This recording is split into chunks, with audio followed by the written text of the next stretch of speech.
Alhamdulillah pemirsa di rumah kembali lagi bersama kami tentunya di Fajar Berkah Pasti Berkah. Nah sebelumnya kan udah membahas banyak banget mengenai silaturahmi dan toleransi. Betul Teh Saira. Nah kali ini aku kepo banget sih soalnya relate banget ya sama anak muda zaman sekarang nih Gen Z Kenapa tuh? yang punya sikap introvert alias Aduh, menutup diri. Sering bener. banget kalau misalkan ke rumah ya, tetangga, keluarga ada jauh gitu datang ke rumah.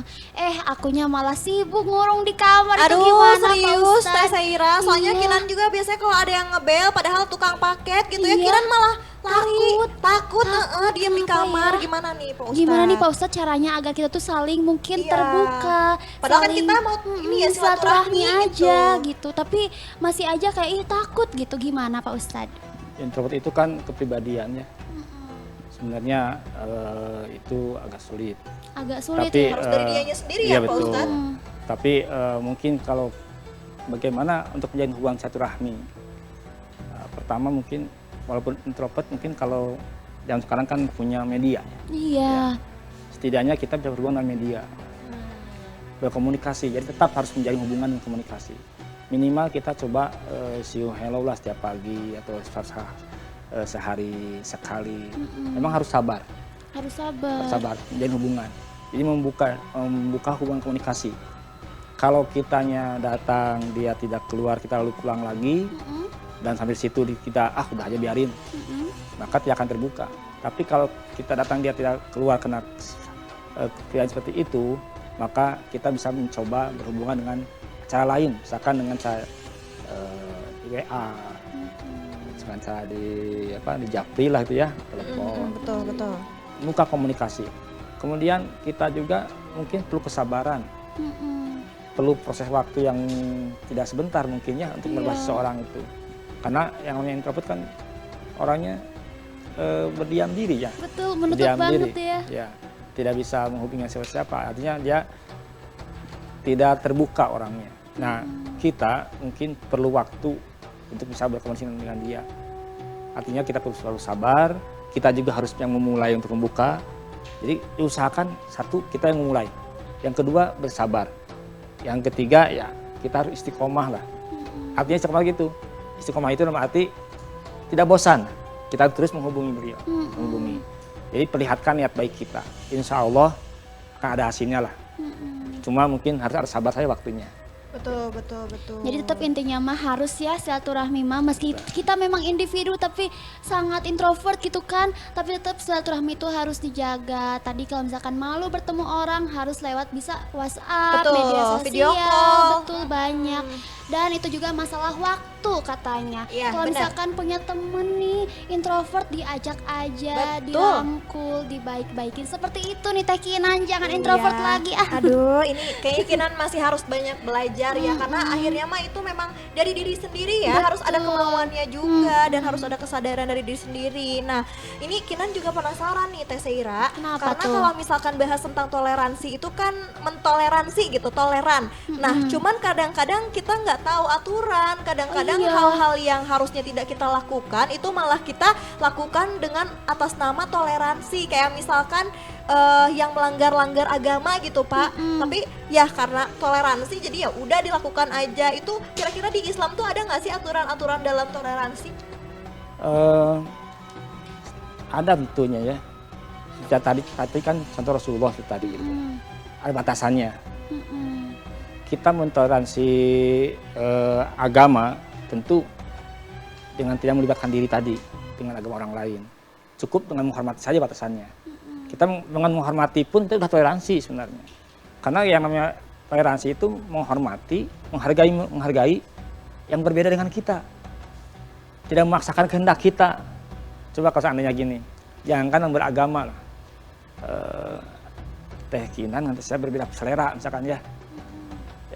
Sukanya jus mangga misalkan, sukanya jus alpukat. Harus sama kan tidak mungkin beda. Iya. Tapi dengan adanya toleransi, dengan adanya saling menghormati, kita melepaskan ego masing-masing. Harus melepaskan ego masing-masing sehingga kita tidak akan ada bentuk-bentukan begitu pun beragama. Mereka agamanya seperti itu.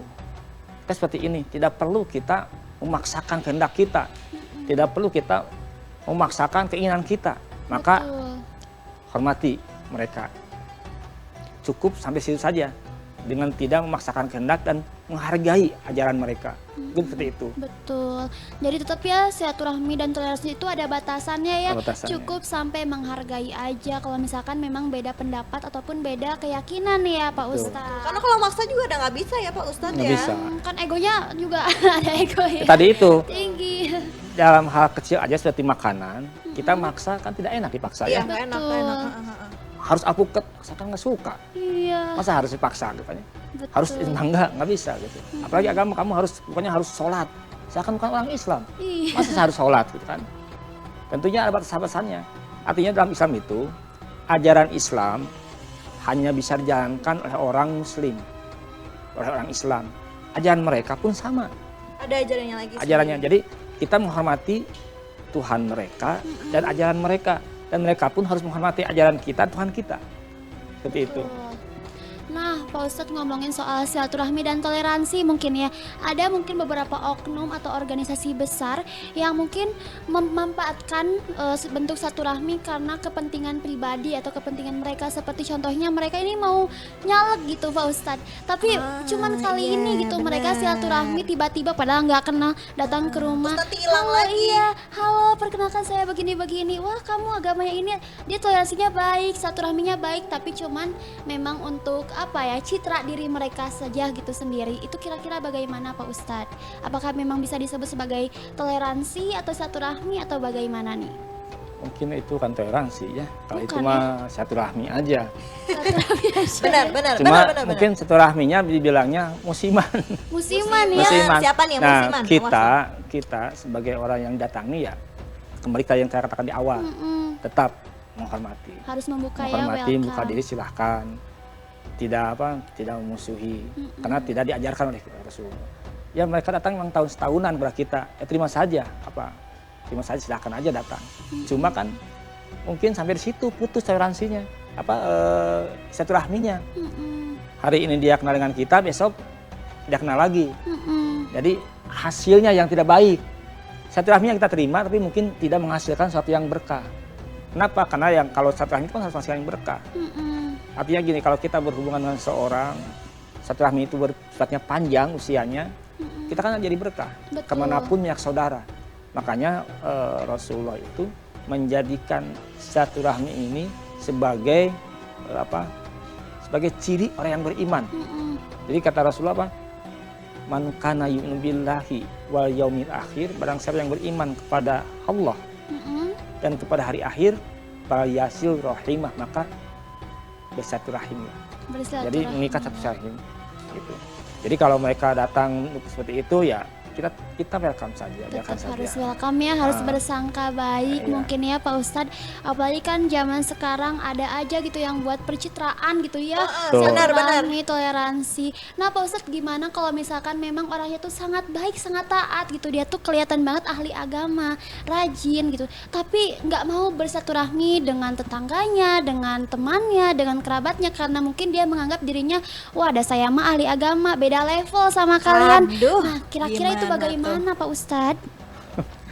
Kalau sudah ada anggapan diri lebih baik dari yang lain, Mm-mm. itu sudah sebuah kesalahan. Sudah sombong Sebuah ya. kesalahan. Bahaya ya. Eh, kalau kita lihat sejarah ya, Mm-mm. diciptakannya Adam dan Hawa itu kan ada kalimat yang ditanyakan oleh Allah kepada iblis. Mm-mm. Wahai iblis, mengapa kamu tidak mau menghormati Adam? Mm-mm. Bersujud itu kan berhormati, artinya menghormati Adam. Kata iblis, ana khairu minhu. Saya lebih baik daripada dia. Waduh. Nah, kalau orang sudah menganggap lebih baik daripada dia, nanti yang muncul dia akan mas paling. Kalau dia dengan ngobrol dengan orang yang berilmu, masa paling berilmu. Mm-mm. Kalau dia berkumpul dengan orang yang punya harta, masa paling berharta. Mm-mm. Kalau dia berkumpul dengan orang yang baik, ya masa paling baik. Dengan apapun dia berkumpul, dia akan selalu menjadi yang paling. Mm-mm. Seperti iblis tadi. Kan iblis itu, ana khairu minhu. Saya lebih baik daripada Adam, daripada dia. Nah, khalaqtani min nar, khalaqtahu min tin. Aku diciptakan olehmu dari api, sedangkan dia dari tanah. Waduh. Jadi dia merasa lebih baik. Mm-mm. Nah, merasa lebih baik ini tentunya bisa dihinggapi oleh siapapun. Nah, ini adalah sifat sombong yang sangat dicegah. Oleh Waduh. karena itu kalau ada orang pemuka agama yang seperti itu, tentunya kita pun harus benar atau tidak nih, atau isu aja atau hoak ya. Kalau ada pun seperti itu ya mungkin perlu ada yang mengingatkan bahwa sesungguhnya manusia itu pasti ada segi kekurangannya dan kelebihannya, yaitu. Dan tetap ya kuncinya juga harus saling juga silaturahmi ya kepada Betul. sesama manusia agar bisa saling menolong gitu kan. Tekinan nih Pak Ustadz. Iya, Dan betul. mungkin pemirsa di rumah dari tadi yang menyaksikan kita berbincang-bincang seru banget ya, ada ilmu yang bisa kita dapatkan. Betul. Tapi sayang sekali seperti biasa ada yang mau lewat lagi nih. Jadi kalau misalkan pemirsa di rumah masih ingin bertanya, boleh banget kontak aja ke nomor 081394477912. Dan jangan kemana-mana, tetap bersama kami di Fajar Berkah, pasti berkah.